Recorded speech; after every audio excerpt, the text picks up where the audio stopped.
女人浑身是血，在野外拼命逃跑，眼神中充满恐惧和绝望。然而下一秒，突然被身后的男人一把抓住，随后将她带到充满黑暗的修道院，进行惨无人道的折磨。2024最新恐怖片武侠修女惊悚来袭。深夜，一位修女偷偷潜入院长房间，小心翼翼地打开抽屉，拿走里面的钥匙，然后迅速跑出大门，企图逃离这所修道院。她颤抖着拿出钥匙，一个个尝试着打开大门上的锁，不料铁链撞击的声音在寂静的黑暗显得格外刺耳。下一秒，4个恐怖修女出现在她的身后。好在关键时刻，女人成功解开了锁，可面对步步逼近的身影，她根本来不及解开铁链，只能通过狭小的缝隙拼命地向外挤，但结果还是晚了一步。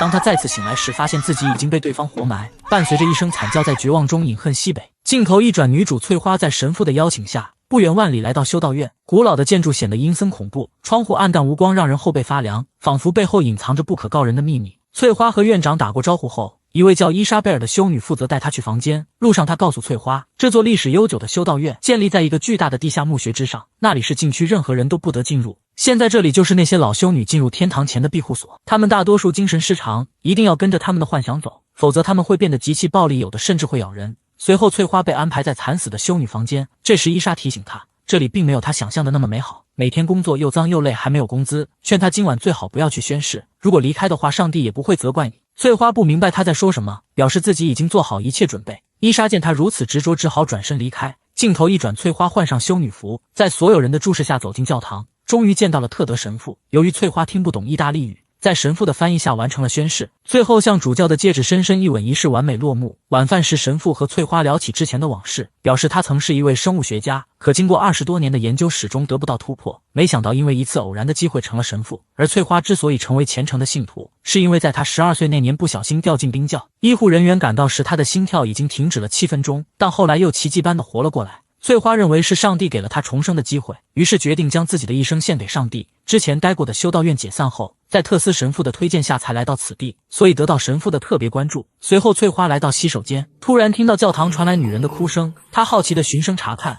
发现一个修女以诡异姿势趴在地上。翠花见状赶紧上前询问，结果发现女人脸部完全用红布遮住。翠花被吓坏了，准备找人帮忙，一转身正好撞见院长。Reverend Mother, I'm so sorry. I heard her crying. It's okay. 院长表示他只是在释放自己的情绪，不必大惊小怪。说完，从盒子里拿出一根长钉交给翠花，并表示这是曾经钉在耶稣手上的圣物，可以帮他们洗清身上的罪恶。In nome del suo amore, il suffering, is love. 翠花被整得一脸懵逼，很快晕了过去。镜头一转，翠花被带到了忏悔室，向外面的神父不停忏悔，可她越真诚，神父就越来越远，直到彻底消失在黑暗之中。就当翠花感到一脸诧异时，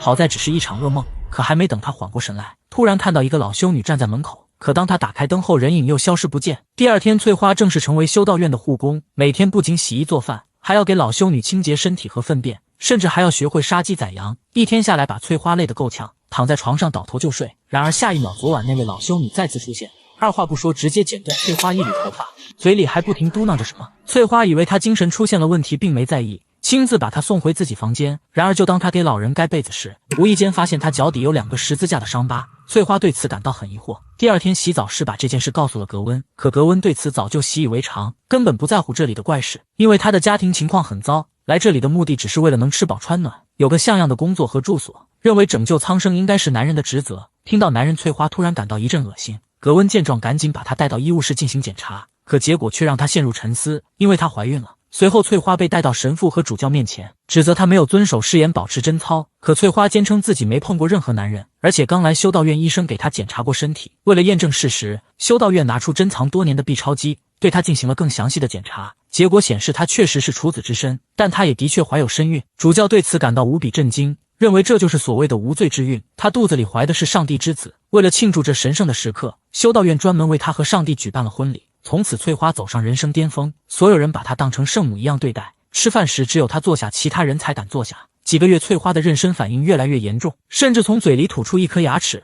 这天，翠花正在泡澡，忽然被伊莎贝尔按进水里，嫉妒她孕有上帝之子。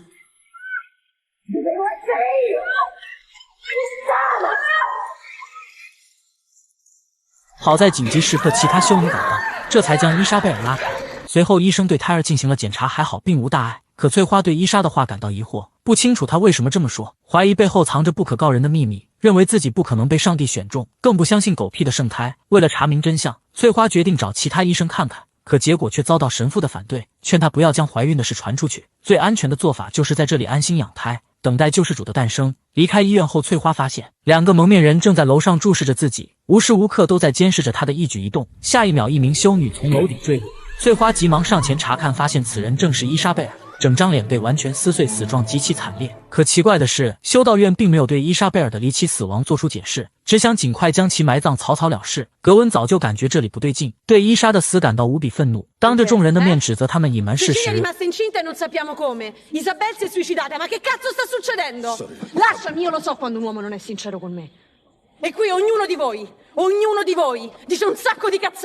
但还没说2句就被一旁的神父强行带走，这让翠花更加恐慌，眼神中充满绝望。晚上墙上的画像突然掉落，露出电影开始被活埋修女留下的字迹，上面写道：撒旦经常伪装成光明的天使。翠花不明白其中的含义，准备找格温一起探讨，结果发现房间空无一人。这时屋外传来一阵阵惨叫，翠花急忙出门查看，透过门缝看到此生难忘的一幕，亲眼看着格温被蒙面人割断舌头。就在这时，擅闯房间的老修女突然出现，把头发编织的十字架交给翠花，这正是那天晚上从她头上剪掉的。翠花祈求她帮自己逃出这里，不料老修女却说你永远无法离开。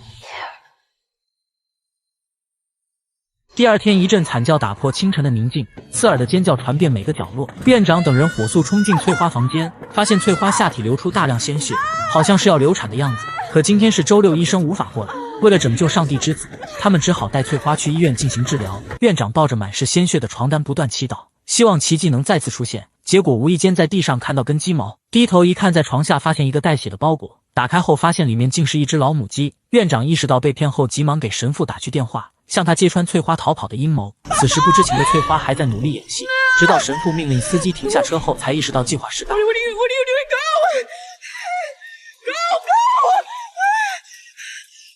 为了活命，翠花急忙下车逃亡。注意看，女人不穿内衣在野外一路狂奔，眼神中充满恐惧和绝望。2个彪形大汉在后面穷追不舍，伸出咸猪手将翠花一把抓住。镜头一转，翠花被带回修道院。神父拿起那根曾经钉在耶稣手上的钉子，表示2000年来人们都认为它只是耶稣牺牲的证据，但仔细观察会发现上面残留着大量血迹和人体碎片，对他来说这就是复活耶稣的钥匙。于是神父开始提取上面的 DNA， 企图创造出上帝之子。可经历20多年的反复实验，全部以失败告终。直到看到翠花12岁起死回生的报道，认为这就是上帝送给他们礼物。翠花完美无瑕的身体就是最好的容器。说完，神父把翠花推进实验室，拿出烧红的十字架，狠狠地烙在她的脚心。Blessed are the meek。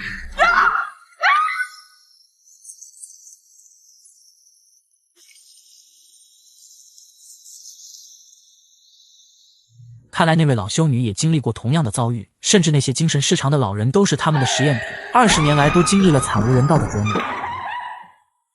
几个月后，翠花迎来了预产期。院长通过 B 超观察着上腹中的胎儿，幻想着救世主降临的瞬间。这时，翠花眼神中充满仇恨，抄起十字架将院长活活砸死。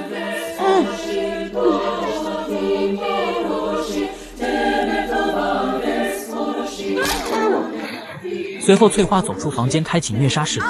即使羊水破了，也无法阻止他复仇的脚步。院长还没反应过来，就被当场勒死。医生看到后被吓得拔腿就跑。翠花并没有追击，直接来到教堂拿走耶稣的钉子，然后来到实验室，在里面倒满酒精，准备把这里彻底烧掉。然而就在这时，神父突然出现。Cecilia, this won't solve anything. If you die, we'll find another. You can end this. All you need to do is deliver our savior. 这时翠花突然感到一阵腹痛，神父见状一把抓住翠花，想要抢走她手上的打火机。关键时刻，翠花抄起桌上的瓶子狠狠砸了下去，然后迅速跑出房间将房门反锁。结果还没离开，突然被神父一把薅住，无论他怎么挣扎也无济于事。